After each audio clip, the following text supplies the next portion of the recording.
Good morning and welcome to the programme. We will go through our lineup in a little while. Firstly, I'm going to go straight to Barry O'Connor. Good morning, Barry. Good morning, Damien. How are you? I'm wonderful, thank you, and very sad as well, and a lot of people grieving this morning, and people that would have relations that would have died at sea, and people that would be involved in search operations like yourself. Also on the line, I think I've got Neville Murphy from the RNLI down in Dunmore. Good morning, Neville. Good morning, Damien. How are you? Good, thank you. Neville, I'm going to have a chat with Barry first. I know you know each other very well because Barry is on his way to a certain work situation this morning. I know you're in the station in Dunmore. We'll come to you in a second. Barry O'Connor, tell our listeners a little bit about yourself. You're a helicopter pilot with the Coast Guard, is that right? Yeah, Damien, I am. I was the duty captain on for the call out there to the Hookhead area. I've been based at Waterford from the start since 2002. And it's a great place to work. Tell me what happened over the weekend in terms of the call out. Yeah, I was the duty captain, and about 10 to 11 at night time, I got the phone call from MRCC alerting me to the fact that they were picking up an EPIRB in the Hookhead area. So I accepted the call out, and I contacted the other crew members to respond to Waterford Airport. And then obviously we got there, the MRCC said, yeah, there's definitely a very strong signal. As soon as then we departed the airport, just immediately on takeoff, we could pick up the EPIRB ourselves, very, very strong signal. We turned in the direction of the EPIRB, and literally minutes later, I picked up two small, very faint lights on the surface. So we descended down to investigate the first one. The first one then was the EPIRB itself. So we went to the second one. Again, not sure what to expect. And as we got closer, the searchlight of the aircraft picked up basically a really strong reflection. And then as we got closer, we could see that it was casually in the water. So immediately we got ourselves ready, and Sean Jennings was the winchman, and Jim O'Neill was the winch operator. So Sean was winched down to the casualty, and he was lifted from the water. What were conditions like on the night in question, Barry? They weren't too bad, but they did get progressively worse. The seas were moderate, but certainly by the time we had finished up, the seas were getting quite rough. And in terms of the time it took from the initial call, people may not know that MRCC is the Marine Casualty, I suppose, headquarters based in Dublin, and they call ye and ye basically respond. So the time response was very quick, I'm told. Oh yeah, it was very, very quick indeed, Damien. Literally from the moment we took off to get on scene was 5 minutes. It was very, very quick in that respect. And I think once MRCC had the beacon, I believe they contacted the owner of the vessel, and we were asked to launch pretty much straight away. Was the casualty, whom we now know, Joe Sinnott, was he unconscious and unresponsive? He pretty much was, I think. Now I know the guys were working very hard on him. We weren't sure whether to stay to look for a second casualty, so we did a very quick search for about 1 minute after we picked him up, just in case the second casualty was in the immediate area. And once we had established that he possibly wasn't, we obviously had to rush back to Waterford Airport, where there was a number of ambulances standing by. And I know the guys in the back, Jim and Sean, certainly gave their best working on the casualty. My understanding is that, as you say, you worked very, very hard to revive him. He was wearing a life jacket? He was, yeah. He was wearing a life jacket, and in fact, the fact that he was wearing the life jacket was what enabled us to find him, because there was reflective tape on that jacket, and it was very strong reflection from our searchlight. Barry, you've been involved in many, many searches over the years, and it's incomparable to compare searches. It never gets easy. You've a job to do, but the emotion has to come into it as well. You're a human being, and you have to feel for these families. I've spoken to you about this many times in the past. It's just devastating.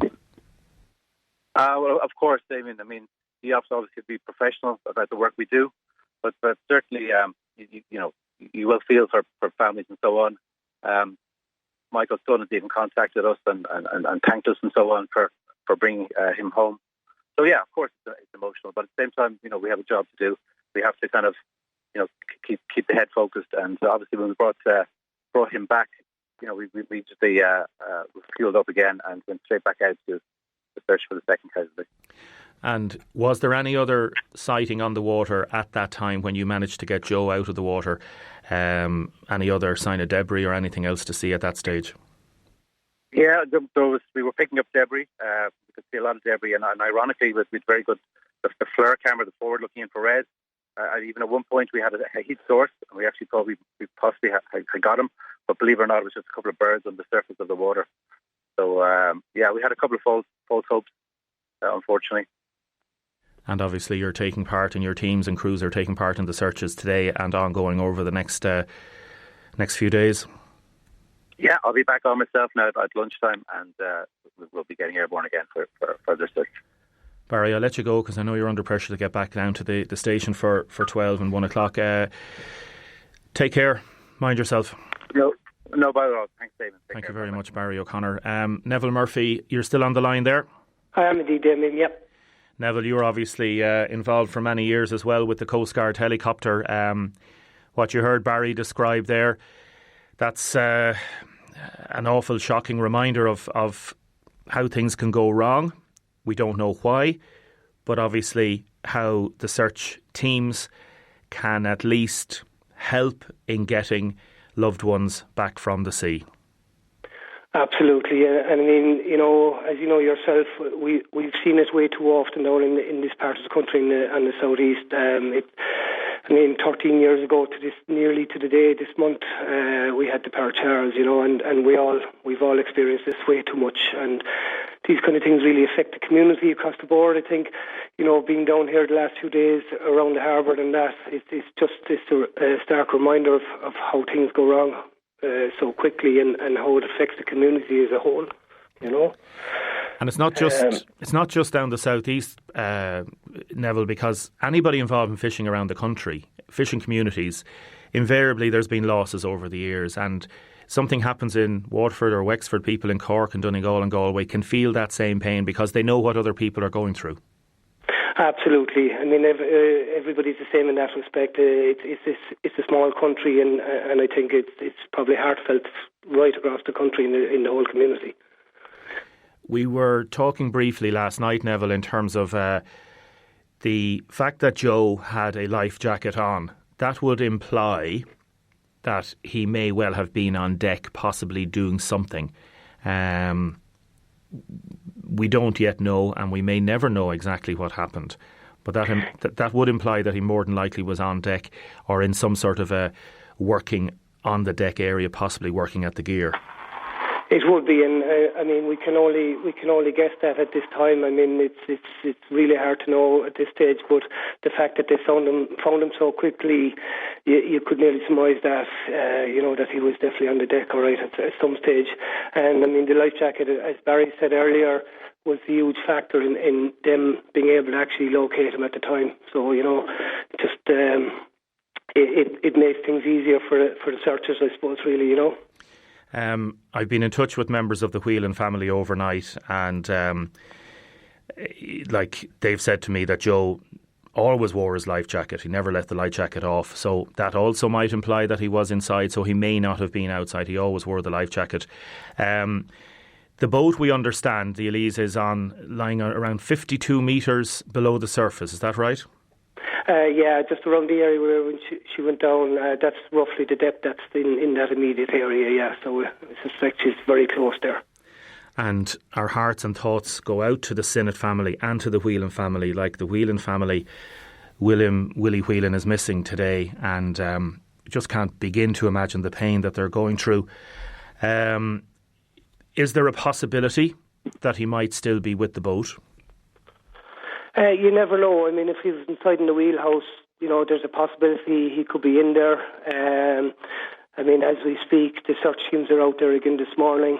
Dunmary's lifeboat is out, Kilmore Key lifeboat, Helicopter Rescue 107, and the Ailey Kira is on scene as well. And the actual conditions out there, they're fairly atrocious at the moment and really, really hampering the search abilities. But, I mean, our volunteers are out there and they're giving every effort just to try and bring him home. So what we're looking at the minute, Neville, is a surface search. There's no chance, obviously, at present of any kind of consideration for a dive at the site itself. 52 metres, it is doable for Navy divers, is it? It is really, yeah. It's within their capabilities, but the sea conditions out there. I mean, at the moment, just for even the surface search, just observing from looking around the place on the deck of a boat, it's nearly impossible to actually to conduct an appropriate search. They're struggling out there at the moment in these conditions. Now, it is supposed to ease in the afternoon and visibility is supposed to improve, so hopefully things will get a little bit better and ease that search a little bit out there. It's really, really tough conditions out there. But even if the weather does abate somewhat this afternoon, the very fact that we have a sea swell today, it may take 48 hours for that swell to abate enough to allow some kind of consideration for searching of the vessel itself. So today is Monday. More than likely, knowing on previous experience, and Neville, you know this is better than I do, we're looking at maybe Wednesday before consideration will be given for possibly even going down to the boat, I'd say. Realistically, yeah, you're 100% right there. I mean, these conditions, that sea state out there at the moment is definitely going to take a couple of days to abate. So diving is certainly out for a couple of days, and hopefully the weather will ease and make it possible, because I think that's possibly what we need at this stage, Yeah, and how many miles out are we looking at? Was it 7 miles? It's approximately 7 miles to the south of Hookhead, to the southwest of Hookhead there. So so in terms of a Coast Guard land-based search, it doesn't really apply at present. Obviously, there will be Coast Guard teams on the land looking out, but it's if it was closer in, land-based searches could become more relevant. They certainly would, but looking at the weather conditions this morning, I would advise anybody to stay well away from the coast. The sea conditions just along the shoreline are extremely dangerous at the moment, so I wouldn't advise anyone to go too near the coastline itself. It's just there's high waves and high seas at the moment with high winds, so it's extremely dangerous there at the moment. I concur 100% with that. I was out there this morning and the weather at 7:45 was horrendous, and that was only up in the estuary. Neville Murphy, thanks for joining us this morning. Take care to you and all your crew and everybody working with the RNLI and the Coast Guard over the coming days. Thank you, Damien. Cheers. God bless, Neville. Take it easy. Mind yourself. As I say, I've been in touch with a number of members of the Whelan and the Sinnott family in the last few days. Like Willie Whelan, he's missing. He's a fisherman described by friends and colleagues that know him as friendly, chatty, always helpful. He started with his brothers, worked his way up, very experienced fisherman, 41 years of age, married not so long ago, from beautiful Salt Mills. And the Whelans had bought the Elise a number of years ago. They'd spared no money on maintenance, and the boat was in top-notch condition. I was talking to a fisherman last night who knew Willie very well, and absolute bafflement, cannot understand what may have happened. May have been some issues with the gear, being snagged up or fouled up, and we just don't know. We just don't know. And Joe Sinnott, the man who died after being taken from the water, as you heard, he's the man that might have been able to say what might have happened, but again, as you heard, he was unresponsive. He was unconscious at the time, so he couldn't say what had happened. 65 years of age, married, children, grandchildren from a loving family. A friend described him as a big workhorse of a man, a lovely, kind man. And today that family are putting in place their funeral arrangements. But talking to a member of the Sinnott family last night, they're thinking of the Whelans. That's who they're thinking of, because Willie's still out there. And it's a cruel, cruel sea. It can be a beautiful thing, the sea, but it can be an awful cursed place as well. Two men that went out to do an honest day's work, and we hope that they find Willie Whelan. So our deepest condolences to all the Whelan family and all the Sinnott family and anybody who's involved in the searches over the next few days. Please take care. Now, a lot of people texting in about the searches and about the tragedy off the Wexford and Waterford coast, and wishing everybody the very best in the searching, and condolences to the families.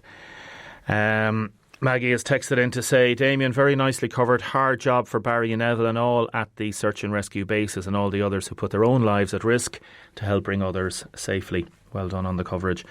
We will be coming back to that later in the programme. If there's any developments, we'll keep you abreast of that. Glenn Sheridan, good morning. Good morning, Damien. Thanks for joining us. That's all, thank you. Glenn, tell us a little bit about yourself for people that don't know. Tommy Hilfiger and the Waterford Retail Group. You're on a lot of old boards, are you? Well, look, we're trying to do a bit. Damien, look, before we start, I think it's just only right that we do say that our thoughts are with the family and friends of the fishermen in Wexford before we go further into different matters, I suppose. It is, you're right, you're so right, because again, the coastal community that is Waterford, and we know different people in Dunmore and in Passage and in different places down around Anstown, down to Ardmore, so it's... You're 100% right. No, I just think when we change topic, I think it's just nice that we just recognise that first before we go on to different matters that are not life and death matters, I suppose. But look, I'm involved in a few different committees, and I suppose when you're working front line in the city centre for as long as I am, and I suppose in a prominent business, you get a chance and opportunities to represent other businesses. And I've been involved with the Chamber and different things. And Water Business Group is something I got involved with probably about 10 years ago now, and just kind of frontline managers and owners who I suppose are people who want to get things done, and people can kind of speak firsthand. So look, if I can help out in any way, I'm glad to do so. So. How was retail in Waterford city centre in the run-up to Christmas first? Yeah, so obviously, Judy was in contact with me on Friday, so I had a little bit of research, and it seems that footfall and traffic in the city centre was up about 5%, which is fairly positive. At least it's growing in the right direction. Sales kind of didn't really keep up too much with it, so on average it's kind of 1 or 2%. So people have seen a small bit of growth at Christmas time in December. So I suppose disappointing in some ways because it was fairly good weather-wise, and we probably would have hoped that weekends would have been a little bit stronger. Now, again, I suppose if you look at that, fine weekends, family activities are going to take over as well. So, I mean, look, I have to say well done to Tommy and Sandra and Winterville. Another, they rejigged the festival this year, and I suppose that's part of the success of the festival is that, family events probably took precedence over business to a certain degree. And don't get me wrong, businesses did benefit from Winterville, but I think that the fine weather, maybe on some of the Sundays, particularly Sundays would be in December would often be the busiest day of the week, but they were so fine that I think people took full advantage of it, and they can't be blamed for that either. So overall, I suppose, look, with the ongoing challenges that the Waterford City Centre would have, I suppose to have some form of growth in our busiest time of the year, you'd have to welcome that. We always want more. We're never happy. We always want more, but I think that it's growing in the right direction. Yeah, and in terms of the sales in the last week, does that mirror what happened in the run up to Christmas, do you think? Yeah, particularly I suppose the first 3 days after Christmas, going from probably 26, 27, 28, that was probably a bigger lift than other years. And maybe people now, Christmas was a long run in, maybe people had cabin fever and they got out of the house quicker as such, and again, fine weather as well would have added to that. And look, when the value is there, people are going to come out and shop. So from the 26th, 27th, 28th, probably right up to the Saturday, it was very, very busy again. So probably a little bit more of an increase in traffic after Christmas. When the value is there, sometimes you see that too, So look, it's positive. It's positive. We probably need to keep increasing the retail offer in the city, and to maybe get people to stop shopping elsewhere and shopping online. And look, hopefully this year in 2020 we'll see further. We'll see further developments. And look, the North Quays is heading towards the right direction. But the more businesses, more shops we have coming to the city, it means the offering is going to be better for everybody, and I think that's what we have to be leaning towards. So to be positive at this stage, where we're waiting for those developments, it's only a good thing. I know January is a long month, and some retailers dread it, and others then think, well, we have to plough through, and obviously the sales help the first 2 weeks in January in particular, and then the weather starts getting better and people start getting more, I suppose, positive about things. What's your assessment of the next 12 months for retailing in Waterford? The North Quays you've mentioned, and the potential of, I suppose, a confidence-building momentum just starting to take hold. It may not be a mad run. It might just be a walk at first. What do you think? You're right. I mean, January month is okay because there's still a lot of value around. I suppose once we come into February, now Easter is probably at a decent time for us this year, which makes a difference because it's kind of more into the middle of April. So that'll help. That's kind of March, April, May can be sometimes a challenge, probably the challenging months of the year. Waterford is seeing a big increase in the summer from tourism numbers, and hopefully this year that will keep. Obviously with Brexit and the amount of British tourists falling off, that we don't see that. But I know certainly for the last 2 summers, there's been a serious footfall into the city, and you'd be surprised how many Italian families and French families, and we see them right through the door coming in here, and right from the start of June right through. So the summer is not so much of a concern for us. And then I suppose the tail end of that then is your September and your October, and they're the kind of, so you're looking at March, April, May, and then those 2. So about 5 months where you really just have to, I suppose, from a business point of view, just keep things as tight as you can. We're very lucky in Waterford, and all the very good independence that we have and the businesses we have a real good loyal customer. And I suppose they're the ones that we try to look after, and they look after us in those months. I suppose what we're trying to do now is grow a new customer and trying to attract more and more people into the city centre from the outlying areas of, Kenny, South Tip, Wexford, those type of people to come. And because the city is only 50,000, don't forget. And of course we need people from the west of Waterford to come in and shop with us as well. But we have to give them value, we have to give them service, we have to give them a reason to come in as well. So we're kind of lucky with the loyal, regular customer we have. And I suppose, businesses need to take advantage as well when we do in the summer months, have all those extra visitors coming in. I mean, something that I think I always believe in is that we don't sometimes educate our people front of house about the tourism offering and the visitors. You know what I'm saying? Because sometimes we nearly have to become ambassadors for our city ourselves, and it's something that I firmly believe in. Maybe it's something that from the various retail groups we can do this year to try and benefit from tourists coming. If someone asks you where the Bishop's Palace is, or the House of Waterford Crystal, does everybody in every shop know where all these places are? And I think that's something that we could look and just look and try and build on the positives from it. Okay, Glenn, thanks for joining us. Thank you, Damien. Thanks, and the very best of luck. Okay. Bye. Glenn Sheridan there, Waterford Retail Group, runs the Tommy Hilfiger shop in Waterford City Centre. We're going to be talking to retailers in Dungarvan on Wednesday from our Dungarvan studio. So we'll be talking about that in terms of how Dungarvan is faring and other towns such as Tramore. Now, we've a lot coming up in the programme. Mary Boland, Dermot Quinn and 2 students about theatre, skills and mentoring programmes going to be coming up shortly. Gavin is going to be looking at the year ahead, and we've given Gavin a task of identifying 10 major things that may happen in sport in Waterford and in Ireland over the next 12 months. Just after 11 o'clock, we hope to have Mary Kennedy on. She was dancing in Dancing with the Stars last night. Her dance partner, John, she thinks she's going into studio just at the minute, so they may well be taking a break and having a chat with us, and we're looking forward to that. We're also going to be talking to Richard Hayes about WIT and feeder schools and 50 years of the Institute and future ambitions. And on the bad old weather that's in it, rain is now clearing. Sean Power from Harvey Travel is going to come in to talk to us about where would you love to go on holiday in the next few months. Shh, Mary, don't be talking.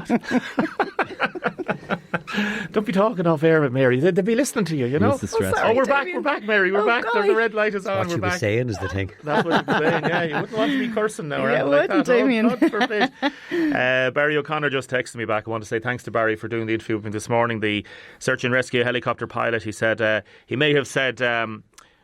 Michael should have said Joe on air, but no, people knew what he was saying in terms of referring to Joe and Michael. And as I said, the very best of luck to everybody involved in the searching. Horrendous, isn't it? It's an awful story. It is. Just horrendous. It sure is. It's really horrendous. Hard as a community, and the last few years, just constant. Just puts everything into perspective. It really does. Mary Boland and Dermot Quinn, thank you very much for joining us. Aveen Kelly and Rory Fleming, is that correct? Yep. Yeah. Thank you very much for joining us. Tell me a little bit about this, Mary. It's got to do with the Theatre Royal announcing the launch of a theatre skills mentoring programme. Yep. What does it mean? Okay, so what it means is we have seen a lot of particularly transition year students utilising the Theatre Royal over the past number of years, and particularly through their heads of 2I in schools. And it's becoming more and more frequent. And about 5 or 6 years ago, Newtown Senior School came in and they created an event and they staged it. And what was what was very clear towards the end of that was that wouldn't it be great if we had worked with them throughout the preparation for the event and mentored them in terms of stage management, even selling the event itself, staging the event, lighting it, creating sound around it. And so that idea has been formulating in my mind for years. And so I know that I would have spoken to Dermot about it over the years. So we took a chance last year and we applied for funding through Creative Ireland, and the Arts Council have come behind us as well. And what we did was we gave TY students from 4 schools the opportunity to sign up, express an interest in their interest in creating a piece of theatre. And the intention then was that we, theatre practitioners and theatre professionals, would mentor them throughout the process of creating a piece of theatre. Okay, I'm going to come to Dermot in a second. I'm going to go straight to our 2 TY students. For people that don't know, it's transition year. Are you actually transition year students? Yep. Yeah. You are, very good. And that's 4th year for anybody that doesn't know. Das year. Yep. Yes. No, it's Das not year. das year. No, it's not das year. Damien. No, it's not das year. It's the year where you learn to flourish and you learn all about life, and it's a holistic approach to education, isn't it? Dosing with extra steps. Super, I like it. Rory, tell me a little bit about yourself and how and why you like this idea of this mentoring programme. Well, I didn't directly be drawn to it because of the programme it was. I had a lot of experience with the drama business before I'd gone into the Theatre Royal. For about 5 years, I worked in the Waterford Academy of Music and Arts. And when I went to this programme, I saw it was a much bigger production than things I'd usually be used to. And I was intrigued, basically. I really wanted to give it a go. And so when I decided to go into it, I didn't really expect it to be as fun as it was for me. It was really enjoyable to go through, and it really gave me a real big perspective about how much there is to do in the drama business. Aveen, how did it actually work?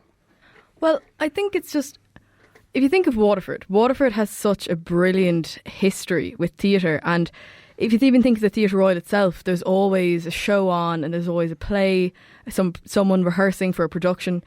So I think that the interest has always been there, and even with the younger generation it is still there, and hopefully it will continue to be there for future generations. So I think it's great that there's a programme like this, and I think it works well because a lot of people in it, as Rory was saying, have experience in theatre. But this programme is fantastic because it isn't just people, we're not just students being directed in a certain way. We're shown the more creative side of theatre. We're allowed to make our own decisions, and we're being taught how in the future we could produce our own plays or shows. And are you bringing your own ideas to waken up and to enlighten the likes of Dermot and Mary? Enlighten. Well, I think it's good. You're all embarrassed now. The mix of ideas, as I was saying, because even as young people, we have had different experiences. Yes. So it's almost a passing on of the torch in a way, I think. Mm-hmm. Just preparing us for how we might continue to utilise the Theatre Royal and other establishments in Waterford like that. Reading the brief on this, Dermot, and people know you've been involved in many productions over the years, it's like, why wasn't this thought of before? In some respects, it's so obvious, and yet it's really good. Well, yeah, it is. I suppose one of the things to pick up on a point, there is such a great tradition, and there are so many opportunities for people and young people to get involved with theatre and musical theatre and dance in Waterford. So I suppose in a lot of ways the reason this didn't happen before is that it kind of does happen, but in lots of different little aspects. One of the things that excited it for me was that not everyone who wants to get involved in theatre or drama or whatever finds their way into it. Or they find their way into it maybe a lot later in life. This was an opportunity for children to... Oh, not sorry, not children, but young people. Right, we're all children. We are, Dermot. I've never grown up, hence I'm still at this. But it was an opportunity for people who might not necessarily be involved to actually try their hand at it and see.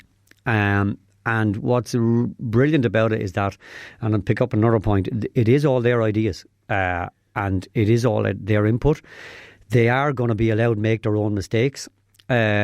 we will tell them when we think, because the one thing about theatre and art is it's never wrong, it's just an opinion, but we'll tell them when we think they might be better do it another way, but they will still make that choice.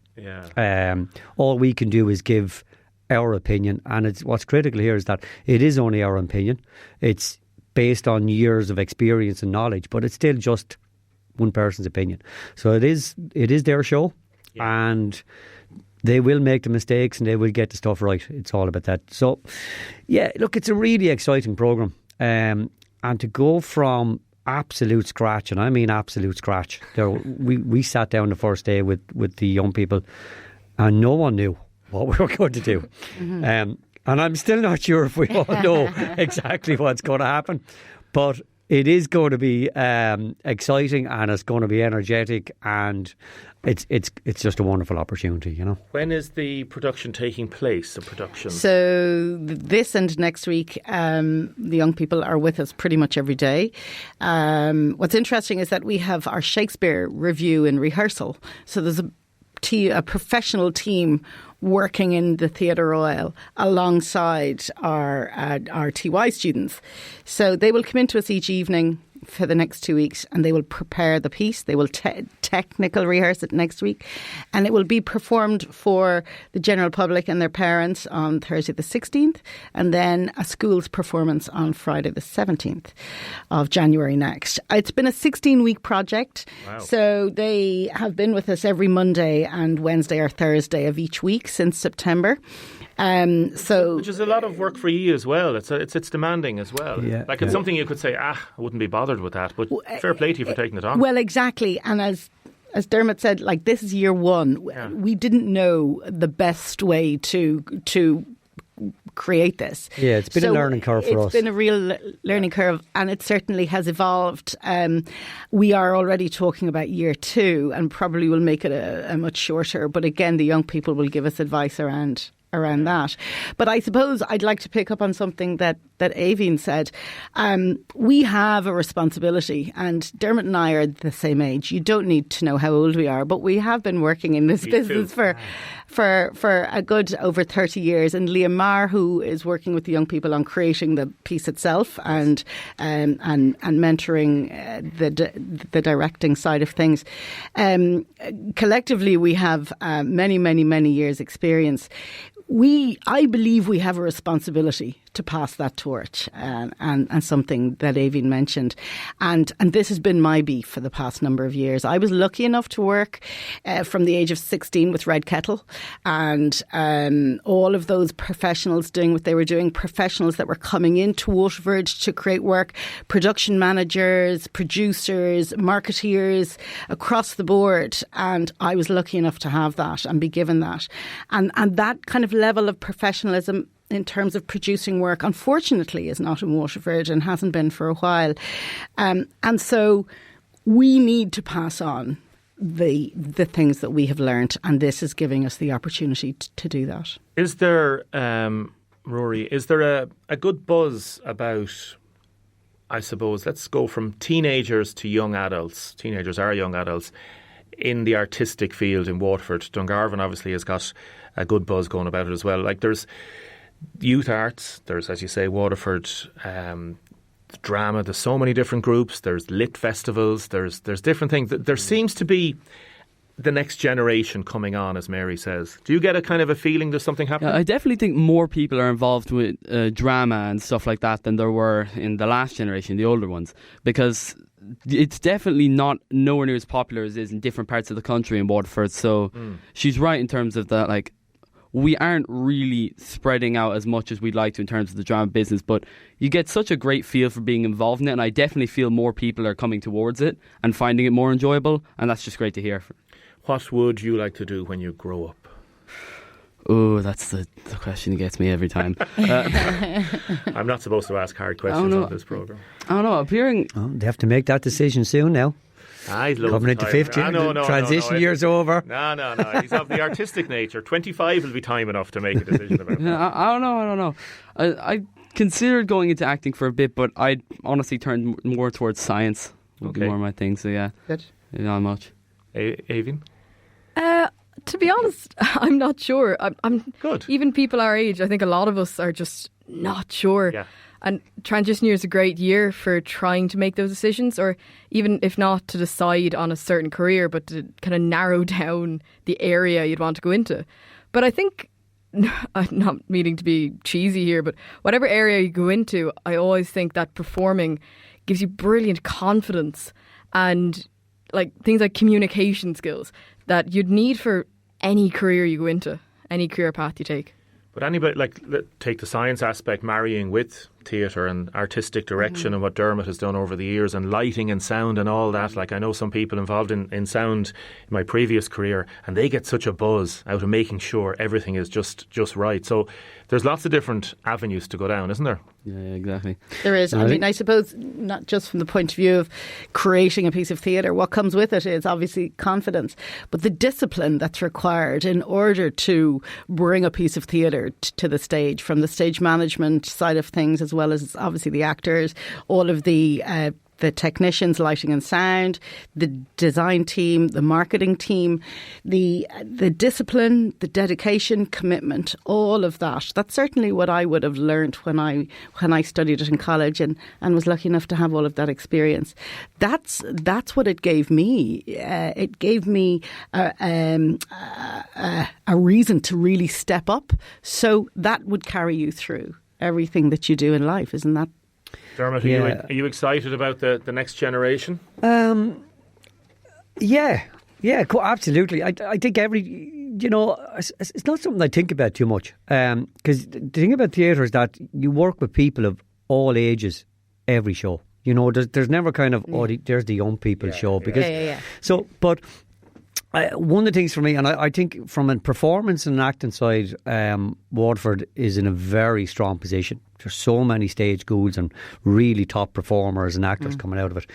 But the technical side, it's a little bit more difficult to get into. You know, so there's no stage schools that concentrate on teaching lighting or teaching. You know, they see that when it comes together at the end of the show. So I think with this project, for me, what's really exciting is that it's giving a whole group of people who are interested in theatre. And even though there's maybe 15 or 20 of the lads who are more interested in acting, they're still very much involved and see the processes going on behind the scenes in terms of lighting and sound and the thought process and the creative process and the technical knowledge that actually goes into putting on a production, so that when they stand on the stage, all of a sudden they realise this didn't just happen. You know, there's people behind working just as long and just as hard as they have been to pull this off.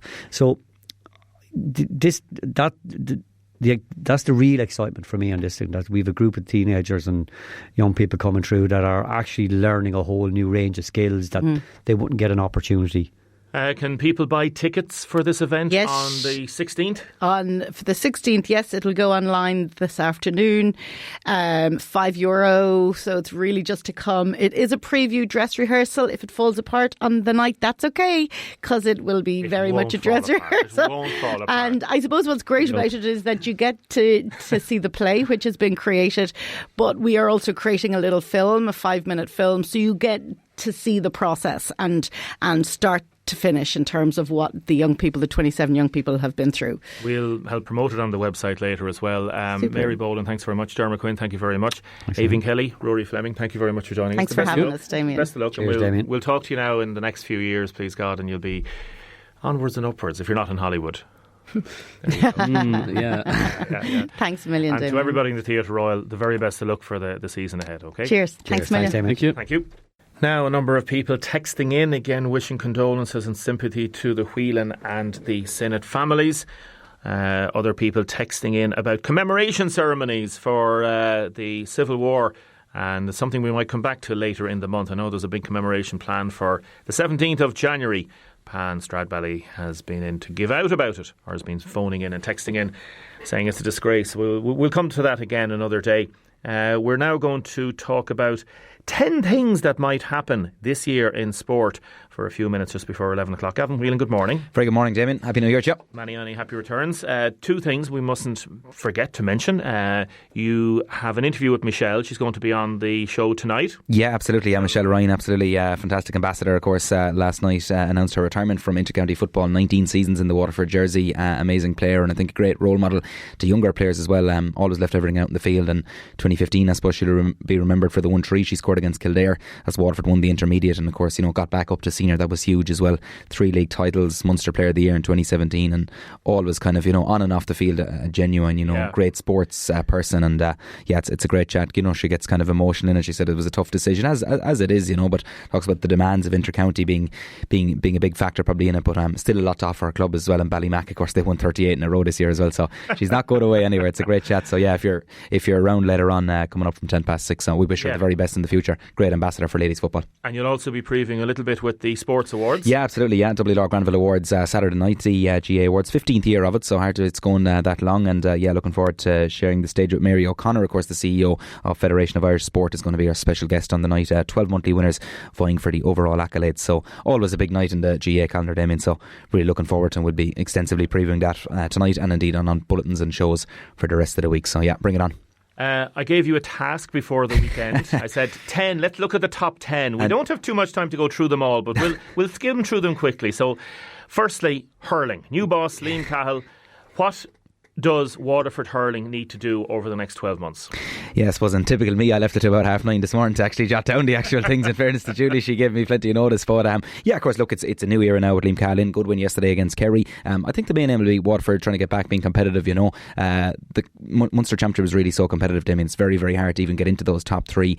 Tipperary at home in the first game. There's going to be a lot of at stake for Cahill coming up against his former teammate Liam Sheedy. But I think it's going to be good. There's obviously been a lot of changes, a lot of new guys being blooded, and of course the retirement of Philip Manny the weekend, a huge blow to the Waterford defence and as a leader as well around the dressing room. But look, it's a chance for someone else to step up to the plate. But I think winning back the Waterford public, there was a big crowd in Fairfield for the Munster League game against Cork. I think that's going to be the big thing, and get back being competitive. It's not going to be easy though. Second thing, Waterford football. Benji is back at the helm. They're down a number of players, but a chance for youngsters to step up. Yeah, absolutely. And I was chatting to him yesterday after the defeat to Clare. They lost in the McGrath Cup yesterday, but there's a turnover of 12 players there, which a team like Waterford down in Division 4 can probably ill afford to be losing that amount of players. But the young guys are in there. I know myself from seeing them training down there in Carrigadoon a few nights that they're putting in a phenomenal effort on and off the field, as are the hurling squad, and every squad really. It has to be done, I suppose, Damien, this time of the year. Waterford's main aim, I think, is the league. That's Division 4, trying to get out of that, get promotion. You have to start the league well. They've Limerick at home in a couple of weeks' time. Hopefully a big crowd in there in Fairfield that night. So I think promotion and being competitive and trying to improve and bring through players as well, because sometimes when you're playing Division 4 it's maybe not attractive for some players to go in. I know Benji was making that as a point, maybe that could be a factor, but the effort they're putting in is absolutely second to none, and I wish them all the best for the year ahead. GA club scene locally, number 3. Can anyone stop the Gunners? Can Rathcormac win back to back? So a lot of interesting things happening at the GA club scene. Absolutely, yeah, absolutely indeed. Ballygunner, of course, won 6 in a row this year. Very unlucky from not retaining their Munster title, but we saw what Barcelona done yesterday. Of course, they were 2 cracking All-Ireland semi-finals. I suppose they've set the standard. I think they've won every underage title as well this year, from 13 up to adult. The only thing they didn't win is the intermediate. They were beaten by Ballysaggart, and that'll be interesting to see how they go. Of course, it's their first time they're up senior, so looking forward to follow them. Rathcormac, of course, generated great interest this year, winning the Conway Cup, first time in 20 years. Teams even like the Nairn Stradley and football teams over the years, they've found it hard to win back to back. I'm sure everyone's going to be gunning for them, Damien, in the new season, but should be another cracker. Number 4, women in GA and Waterford Camogie ladies football. Waterford hoping to continue in the upward curve. Fergal O'Brien's gone in there, Dan Shanahan's in with the Camogie, so some changes at the top. You're looking to see that progress in both codes. Absolutely, yeah, and there is phenomenal work going on. That starts at grassroots level from development squads, and to be in fairness to both boards, there's a lot of work going on. You see Carrigadoon, you pass through every Saturday morning, there's various squads working hard. I know development squads over Christmas as well, we're training hard. So obviously the Camogie will be interesting with Dan in there doing the coaching. Absolutely, former All-Star. It's great and fair play to him that he can put that back in to the Camogie. And Fergal O'Brien, of course, they work together, so I'm sure they're going to be a pretty good partnership. Kieran Kern, of course, over the ladies football as well. There's a lot of good talent coming through, and they were very competitive again this year, so looking forward to following their progress. Soccer, number 5, Waterford FC, cross-channel action, local soccer scene as well. Waterford FC to stay in the Premier League this season? Yeah, I suppose that probably has to be the objective because, obviously maybe we're not sure of what kind of a budget is going to be there. It's great to see Lee Power backing the Waterford again. It's great to see Alan Reynolds back at the helm. I think he's a real patch to man, a proud Waterford man, and he really gets the best out of his players. It's not going to be easy, you play each other 4 times, think it is in this league, twice at home, twice away, so it's a long kind of drawn out season. I think Waterford need to hit the ground running. Looking at the fixtures, it's not an easy start with Pats and Rovers. I think in Bows the first couple of games, but not going to be easy. But look, hopefully be competitive and get the crowds back to the RC. I think that's the big thing. On the local front as well, can I just say big well done to Ballon Road. They had that big win. I'd say they're still celebrating 6-1 over Dungarvan yesterday. Hat-trick from Paul White, and I put in brackets there Liverpool to win the Premier League, Damien, so some would say maybe Athletics, we've got Thomas Barr, Katie Field. I'm not going to mention of course, absolutely, we'll have more of that during the year. Racing, we've got another big one as well, and hockey, the Irish women's team in the Olympics, and last but not least, show jumping. Peter Maloney hoping to make the Irish team in Tokyo. Absolutely, yeah. Good old Colligan man as well. We have to get that in there, of course. Damien won the Park Hotel Supreme Award. Congrats to him on that as well recently. And of course, he played a big part in Ireland reaching the Olympics. Now they have to work hard behind the scenes to try and secure your place. And I know he'll be, given his horse there, Princess Haya, and the owner, of course. They're going to go back warm weather training in February, and just kind of it's about building, I suppose, to the Tokyo Olympics. So it would be fantastic to have a Waterford man over there. And Peter is one of these fantastic ambassadors. He puts in a lot of work behind the scenes and really down to earth. And hopefully it will be some story if he was there. 10 things to look out for. You heard it from Gavin Whelan. Yeah, well, look, there probably is a few more, and apologies if I omitted anyone, but sure, look, it's the 6th of January. I'm only getting back into it myself, yourself. How was Christmas dinner? Good? Absolutely top notch, I must say, in fairness to them at home, absolutely. 3 days of turkey and ham, I think, and another couple of hectic nights as well, but sure, look, we got through it, and here's the 2020, sure. So say all of us. Thank you, Gavin. Pleasure, Damien, thanks.